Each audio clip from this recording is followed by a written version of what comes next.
हर घर स्वदेशी, हर घर स्वदेशी, हर घर स्वदेशी, हर घर स्वदेशी, हर घर स्वदेशी। সবচেয়ে বেশি সবার কাছে আহ্বান রাখতেছে এবং আমাদেরও বলতেছে যে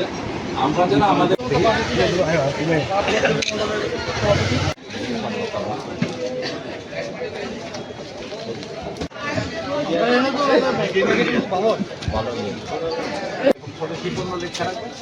সেই জায়গাতে দেখবেন লোকে আয়া প্রতিদিন করবে। সবাই চায় আমরা সবাই যেন আমার নিজের পায়ে দাঁড়াই আত্মনির্ভর। দেখুন, আপনারা সকলেই জানেন যে এবার আমাদের ভারতবর্ষের যশস্বী প্রধানমন্ত্রী নরেন্দ্র মোদীজির নেতৃত্বে ভারতবর্ষ সর্বশ্রেষ্ঠ জগত সেবার সর্বশ্রেষ্ঠ আসন দখল করার লক্ষ্যে 2047 সালকে সামনে রাখা হয়েছে। এই 2047 সালকে সামনে রেখে আমাদেরকে যেই কার্যক্রম দেওয়া হয়েছে 3 মাস ব্যাপী, এই কার্যক্রমের মূল অঙ্গ হচ্ছে ভোকাল ফর লোকাল। তো ভোকাল ফর লোকালে জোর দিয়ে আমরা আজকে আমাদের এই বটতলা বাজারে আমরা এসছি। আমাদের ব্যবসায়ীরা যারা রয়েছেন ওনাদের কাছে আমরা আবেদন রাখছি যে লোকাল যেই আমাদের প্রোডাক্ট আছে তার উপরে বেশি গুরুত্ব দেওয়ার জন্য ওনারা যেন একটা ওনাদের দোকানে, যেহেতু আমাদের কাস্টমারদের বুঝতে যেন সুবিধা হয়, ওনাদের দোকানে একটা সাইডে লোকালের যে ডিসপ্লে করা হবে,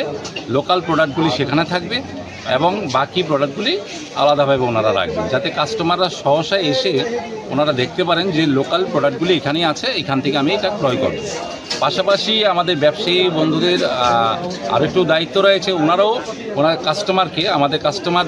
আমাদের লোকদের বোঝাবেন যে আমাদের লোকাল প্রোডাক্টগুলি অনেক ভালো কোয়ালিটির রয়েছে, সেগুলি আপনারা ব্যবহার করুন এবং সেই লোকালের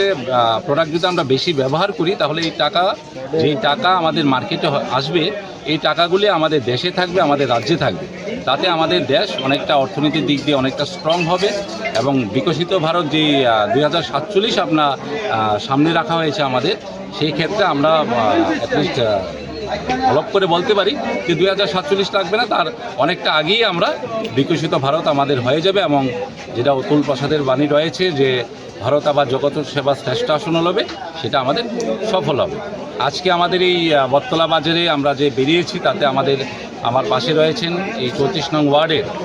আমাদের ওয়ার্ড প্রেসিডেন্ট শ্রদ্ধেয় আমাদের পিন্টুদা নারায়ণ দাস মহোদয় এবং রয়েছেন আমাদের বাজারের ব্যবসায়ী তথা আমাদের সভাপতি এবং আমাদের সম্পাদক রয়েছেন আমার যুব মোর্চার সভাপতি রয়েছেন আমাদের বুথ সভাপতিরা রয়েছেন এবং শক্তিকেন্দ্র ইনচার্জ রয়েছেন, আমাদের মণ্ডলের সম্মানীয় সদস্যরা রয়েছেন, আমাদের যুব ভাইয়েরা বোনেরা প্রত্যেকে রয়েছেন। আমরা খুব ভালোভাবে সাড়া পাচ্ছি এবং আমরা দেখতে পাচ্ছি যে আমরা আসার আগেই আমাদের ব্যবসায়ীরা যথেষ্ট ওয়াকিবহাল রয়েছেন, পাশাপাশি আমাদের কাস্টমাররা যারা রয়েছেন তারাও প্রত্যেকে ওয়াকিবহাল রয়েছেন। তারপরে আমরা অ্যাওয়ারনেসের জন্য আমরা বেরিয়েছি। আমরা আশা করছি যে এই কার্যক্রম আমরা অবশ্যই আমাদের সফল হবে এবং আমাদের যে স্বপ্ন, যে আমাদের মোদিজি যে স্বপ্ন দেখেছেন যে 2047 সালে ভারতবর্ষ সর্বশ্রেষ্ঠ হবে, তা অবশ্যই সফল হবে।